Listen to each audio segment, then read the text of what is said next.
Assalamualaikum warahmatullahi wabarakatuh.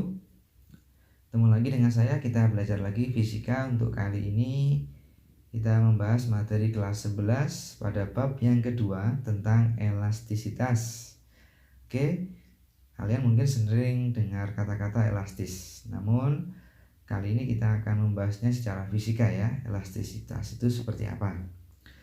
Langsung saja kita amati video berikut ini. Ini ada sifat elastis. Ya. Kemudian ini dikasih gaya tapi lebih besar, tuh ya, didorong lebih kencang ya. Nah, tapi dia nggak kembali. Nah, kalau ini masih kembali dia. Nah, lalu yang ini lebih kencang, tuh. Dia hasilnya nggak kembali semula ya. Sekali lagi, ini elastis, kembali semula. Nah, ini plastis karena dia tidak bisa kembali ke bentuk semula. Oke. Jadi sifat elastisitas itu adalah sifat yang dimiliki oleh zat padat ya. Salah satu sifat yang dimiliki zat padat yaitu dia mampu nggak elastis ataupun tidak, atau yang disebut tadi namanya adalah plastis. Jadi elastisitas itu adalah sifat yang apabila dikenai gaya, jadi benda dikenai gaya ya kan, dikenai gaya F misalkan ya, dia akan bereaksi. Nah, reaksinya apa? Ternyata dia adalah kembali ya, kembali ke bentuk atau posisi. Nah, ini bentuk atau posisi yang awal atau semula. Nah, ini berarti tadi kategorinya dia adalah elastis. Jadi ini pengertiannya elastis ya. Jadi benda dikenai gaya luar, dia akan bereaksi. Setelah gayanya hilang ya, ini gayanya dihilangkan, kita hilangkan ya gayanya, dia akan kembali ke bentuk semula. Namun, nah ini ya, apabila benda tersebut, bendanya masih sama nih, atau benda yang lain juga boleh, tapi kalau enak kita bandingkan benda yang sama aja ya. Benda tersebut kita kenai gaya, tapi gayanya saya berbesar sehingga saya namakan F aksen. Dia akan bereaksi ya. Setelah saya hilangkan gaya F aksennya atau saya lepas gayanya, dia ternyata ini tidak kembali. Nah, ini masalahnya. Pembedanya di sini. Ke bentuk atau ke posisi yang semula. Nah, inilah kategori dia adalah sifat yang plastis. Oke, sekali lagi. Jadi kalau gitu benda itu apabila dikenai gaya dan kemudian gayanya dihilangkan, dia bisa bereaksi dua ini, kembali atau tidak kembali. Nah, jika dia kembali, maka berarti benda itu sifatnya adalah elastis. Namun benda itu jika tidak kembali, maka dia akan memiliki sifat plastis. Namun di sini catatannya adalah F aksen itu lebih besar daripada F. Jadi ibarat satu benda tadi itu mengalami dua hal ini. Jika gayanya terus-menerus ditambah, nah, maka dia akan berubah keadaan. Yang semula elastis dengan gaya F, lalu diberi gaya F aksen, dia ternyata menjadi plastis. Nah, padahal bendanya sama ya. Nah, itu penjelasannya. Apa sih sifat elastisitas tadi itu? Nah, ini hati-hati. Jadi ada elastis, ada plastis. Jadi gayanya itu ada batasannya ya. Nah, makanya di sini kita bahas tentang batas-batas elastisitas. Oke, saya jelaskan dari grafik ini ya. Tadi kan gaya ya, jadi besaran yang mempengaruhi tadi adalah gaya. Ini gaya F. Di sini masih kategori elastis sampai batas ini. Nah, perhatikan. Jadi dia O sampai B ini grafiknya elastis. Namun untuk B sampai E ini dia jadi plastis ya, atau tidak elastis kembali ya. Nah, berarti kita amati dulu dari O sampai A. O sampai A ini adalah gayanya menghasilkan grafik yang kurvanya miring lurus ya, lurus. Nah, ini ternyata adalah batas dari sebuah berlakunya hukum Hooke. Nah, hukum Hooke ini akan kita bahas pada materi kita berikutnya ya. Masih di bab elastisitas, namun tersendiri saya kupas materi hukum Hooke nanti ya. Nah, ini intinya ada semacam gaya pemulih gitu ya, gaya pemulih, makanya dia kembali seperti bentuk semula tadi itu kan gara-gara adanya gaya pemulih dari hukum Hooke ini. Nah, nanti akan saya perjelas ya di materi berikutnya. Jadi dia lurus, namun setelah dia ke B ini dia mengalami melengkung ya. Nah, kurvanya dia belok ya, kurva parabola dia. Nah, itu ya. Nah, ingat batasan sini tadi ibaratnya tadi adalah, nah ini gayanya masih F. Nah, atasnya O sampai B ini dia sudah jadi F aksen karena gaya ditambah, nah makanya dia jadi plastis. B sampai E ini dia jadi plastis karena dia dikenai gaya F aksen, tidak F lagi gitu ya. Nah, gitu. Dan ini titik B ini adalah batas elastis yang dimaksud tadi. Jadi terakhir saat dia masih bersifat elastis. Oke.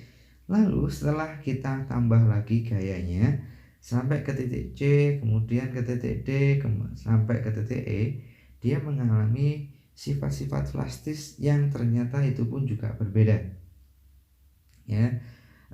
B ke C atau sampai ke titik C ini dia plastis ya, dia sudah mulai menekuk ya. Kalau logam tadi itu ya seperti di video tadi itu menekuk dia, atau sudah apa ya, seperti ada lipatan gitu ya, sudah melipat lah ibaratnya gitu, dia menekuk.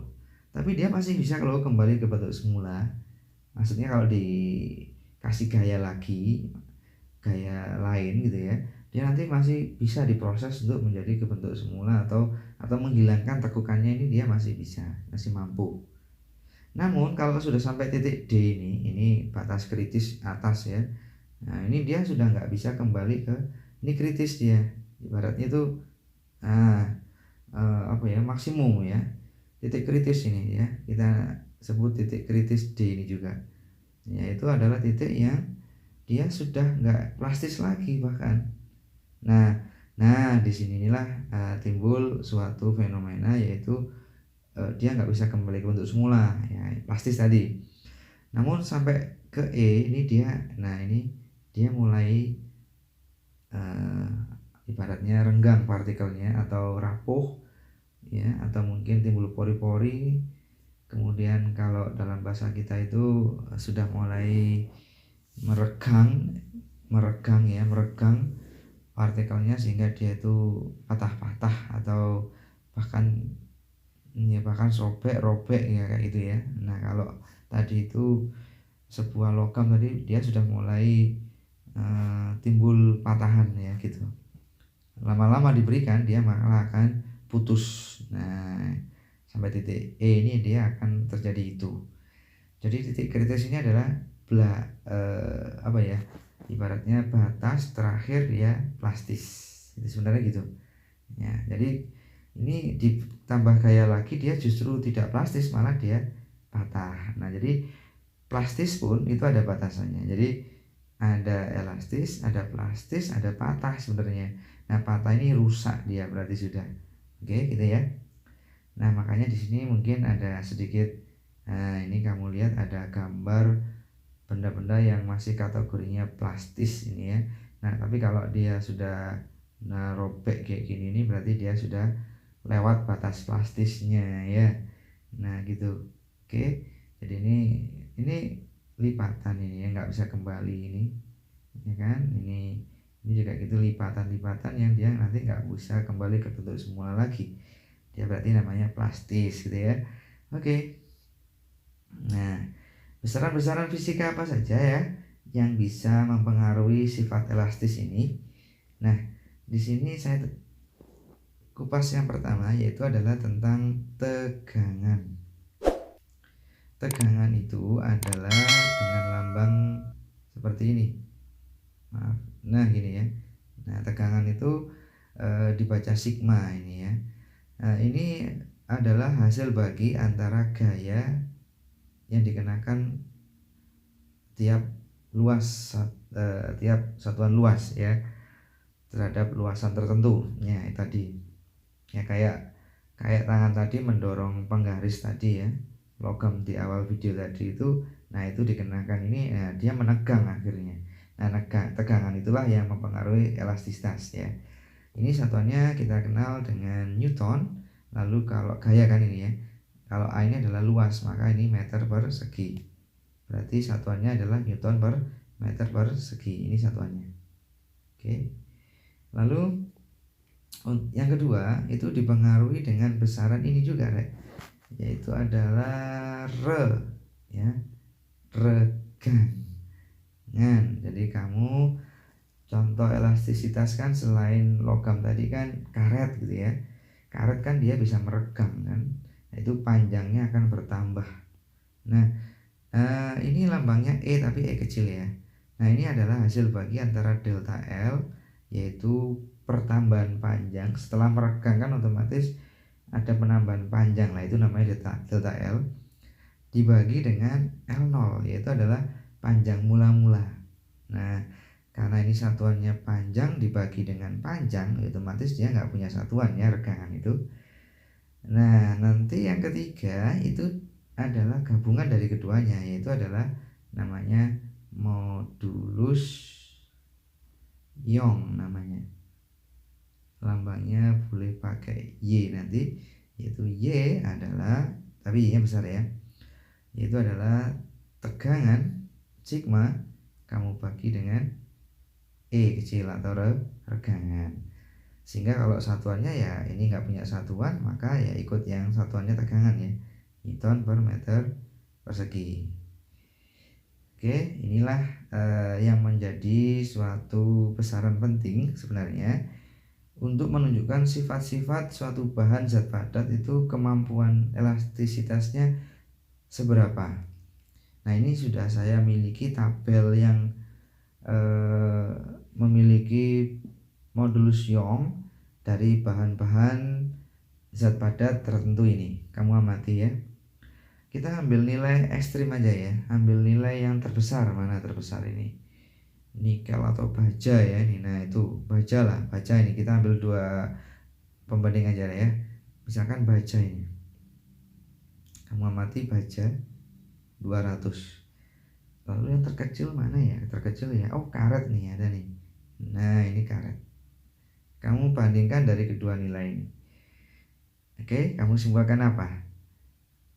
Oke ya, modulus Young itu menunjukkan sifat keelastisitasan suatu bahan zat padat, di mana semakin besar ya, semakin besar modulus Young-nya. Nah ini Y-nya ya, ini Y ini modulus Young-nya, maka adalah iya betul, semakin sulit ya untuk elastis. Nah itu karena nih kamu lihat sendiri, karet itu nilainya 0, cuma 0,5. Ini ordernya sama ya, 10/9. Ini order 10/9 juga. Nah di sini baja itu 200 ya kan. Jadi otomatis baja kan kamu lihat amati sendiri kan, kamu tahu ya logam murni baja itu kan sulit sekali untuk elastis, bahkan langsung patah gitu ya. Ya dia nggak bisa kembali ke bentuk semula dia. Nah berarti dia itu plastis. Nah ini karet ini bisa kembali bentuk semula, itu ditandai dengan modulus Young yang kecil. Jadi kesimpulannya adalah iya, semakin elastis semakin kecil nilai Y, nah maka kesimpulannya apa? Semakin elastis ya ini. Jadi ini bisa kamu gunakan untuk membaca tabel tuh, metodenya demikian. Jadi kamu ambil nilai yang ekstrim ya, dan kamu bisa melihat, mengamati fenomenanya seperti apa untuk menentukan nilai modulus Young ini tadi. Oke, ini ya modulus Young. Lanjutkan. Oh, ternyata kita sudah selesai untuk pertemuan kita kali ini. Nah, akhirnya dengan terpaksa tugas ini harus juga kalian kerjakan. Karena tugas di sini nggak perlu contoh soal yang panjang ya, karena memang di sini hanya tinggal memasukkan angka. Contohnya ini diameter tuh ya, diameter nanti gunakan untuk mencari luas, ya kan? Panjang awalnya itu berarti L0 kan gitu ya. Ini saya bantu dikit-dikit ya. Nah, ini gaya berarti adalah F-nya tuh kan. Nah, bertambah panjang berarti ini adalah namanya delta L. Awas, ini satuannya nggak sama ya, harus disamakan nanti karena pembagi tadi untuk mencari regangan itu harus disamakan ya. Nah, kamu cari tegangannya, jadi kamu cari sigmanya, kamu cari regangannya E-nya, dan kamu cari modulus Youngnya Y-nya. Nah, selamat mencoba. Ini untuk soal nomor 1. Lalu untuk soal nomor 2, pakai konsep perbandingan. Silakan kamu cari perbandingan modulus Young dari kedua kawat, yaitu adalah X dan Y. Hati-hati, di sini saya minta adalah perbandingan kawat Y terhadap kawat X. Jadi Y per X, bukan X per Y ya. Jadi Y dibandingkan dengan X, ini pertanyaannya. Nah, modulus Youngnya seperti apa? Oke, selamat mencoba. Kita akan bahas di pertemuan berikutnya tentang hukum Hooke. Oke, semoga terbantu dan bermanfaat. Saya tutup, akhirul kalam. Assalamualaikum warahmatullahi wabarakatuh.